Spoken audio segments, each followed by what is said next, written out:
Hey guys, in today's video I will tell you how much Shyvonne Melanie TV makes on YouTube. So if you wanna know, then watch the video till end and subscribe the channel to know how much your favorite YouTuber earns. Stay stick to our video because I will tell you how much does they makes per hour. First of all guys, how does YouTubers get paid? They get paid by placing ads on their videos. If they place more ads, they makes more money. Secondly, CPM stands for cost per 1000 views, means how much advertiser pays to run their ads on YouTube.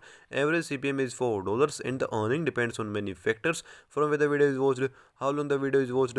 Thirdly, YouTube takes 45% of creator revenue, means 55% creator gets and 45% YouTube takes. So now let's take a look at their channel analytics. It has total of 87.7 thousand subscriber and total 656 videos and 14 million total views lifetime on their channel today while filming the video. Now let's take a look at their estimated revenue.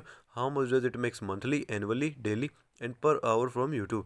This channel gets 600 subscriber monthly and over 400,000 views per month. So according to that, if we multiply views with average $4 CPM, then their estimated monthly earning is $1,500, and multiplying monthly earning with 12 shows that they makes over $19,500 annually. So after dividing monthly earning with 30 shows that they makes $50 per daily, and dividing daily earning with 24 shows that they makes $2 per hour. So I hope you enjoyed the video. If you want to know earning of other YouTubers, then comment down their channel name. Thank you for watching the video.